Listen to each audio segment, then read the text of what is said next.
Rami müəllim, sələfilər fiqhdə həmbəlidirmi? Elhamdülillah.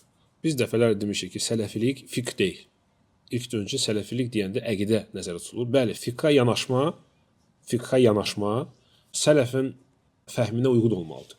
Və sələf deyəndə biz həmişə dəfələr demişik, sələf yəni Peyğəmbər sallallahu əleyhi və səlləm, sahabelər, onların tələbələri, o 3 nəsil sələflər odur. Yəni dini ümumiyyətlə başa düşmək lazımdır. Necə Peyğəmbər sallallahu əleyhi və səlləm və onun sahabeləri başa düşür. Tamam? Bu sələfilik elə budur. O ki qaldı fiqha, Fiqha yanaşma, bəli, Peyğəmbər sallallahu əleyhi və səlləm və sahabelər kimi olmalıdır. Nə deməkdir o? Yəni mən Allah subhanahu va taala ibadət eləmək istəyəndə müxtəlif ibadətlərdə, istər namaz olsun, istər zəkat olsun, mənim əsas məqsədim Peyğəmbər sallallahu əleyhi və səlləmin yolunu öyrənməkdir. Yəni mən baxmalıyım Peyğəmbər sallallahu əleyhi və səlləm necə bunu öyrədib. Və bu yanaşma səndə olmalıdır. Çünki bu əqidə yanaşmasıdır. Yox, bəziləri deyir ki, mən baxmaq istəmirəm. Baxım, əsas mənim şeyxim nə deyir? Mən onu təqlid edirəm. Mən bu şeyxə uyuram. Məsələn deyirlər. Hə? Bu sələflik deyil artıq. Yəni sən deyirsən ki, Peyğəmbər sallallahu əleyhi və səlləm axı belə deyib. Deyir, nə olar belə deyib? Mən şeyxə uymuşam. Mənim məsuliyyətimi şeyxim aparacaq. Sözsüz ki, bu yanaşma səhv yanaşmasıdır. Və əslində əqidə yanaşma, əqidə yanlışlığıdır. Tamam mı? Lakin və məzhəb yanaşması və yaxud da məzhəb öyrənmək, məzhəbə özünü nisbət etmək problem yoxdur. Əgər sən o məzhəbi sadəcə fiqhi öyrənmək üçün bir məktəb kimi tutursan və bu baxımdan insan cürbəcür məzhəbə mənsub edə bilər özünü, nisbət edə bilər özünü və eyni zamanda sələfi qala bilər. Çünki əqidədə sələfidir. Ona görə biz baxsaq, ən birinci bu 4 alim, onlar ümumən sələflər idi əqidədə. Hətta onların bəziləri sələflərin imamları idi. Məsələn, hətta sələfi əqidəsini, əhlüsünnə əqidəsini görə, yəni az qaba onları öldürsünlər, necə İmam Ahmad rahimehullah məsələn.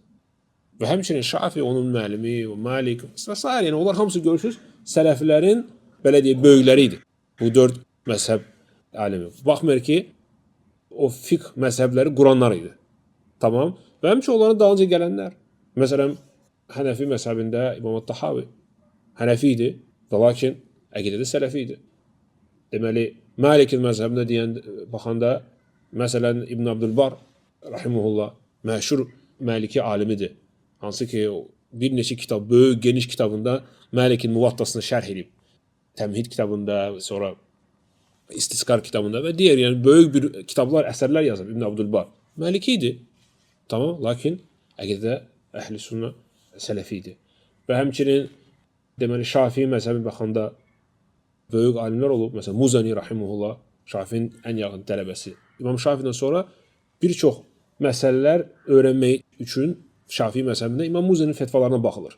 Onun rəylərinə baxılır. O da əqidədə sələfi idi. Onun da əqidə kitabı var, Şərh-ü-Sünnə, hardakı o əhl-i-sünnə əqidəsini baş salır. Və həmçinin Həmbəlilərdə, yəni İmam Ahmad məzhəbində istər İbn Teymiyyə olsun, rahimehullah, ondan qabaq Əl-Bərbəhari və s. başqa yəni alimlər görürsən ki, məzhəbdə Həmbəli idilər, lakin əqidədə əhl-i-sünnə idilər. Və əksini tapmaq olar. O da mühümdür. Əksini, bidət əhlini sən tapa bilərsən, yəni məzhəbdə Şafii, Hənəfi və yaxud da Maliki ola bilər. Çünki məzhəb özündə, biz onu dəfələr demişik, məzhəb özündə fiqhdir, yəni məktəbdir. O həmin fiqhi, İslam fiqhini öyrənmək üçün məktəbdir. Lakin sələflik isə əqidədir. Sələflik isə əqidədir. Ona görə görürsən ki, özünü nisbət edir hansı bir məzhəbə, məsələn Şafiyə. Amma gəlib deyəndə ki, məsələn, yaxşı, əqidədə sən niyə görə Şafii kimi olmasan, Ahmad kimi olmasan, deyir, yox, əqidədən mən tutaq ki, Maturidiyə tabiyəm. Baxmır ki, Maturidiyə sonra gəlib. Yaxşı, onlar əqidədə bəyəm səhv idilər. Necə fiqhdə onlara tabi olursan, əqidədə onlara tabi ol. Allah dəyər.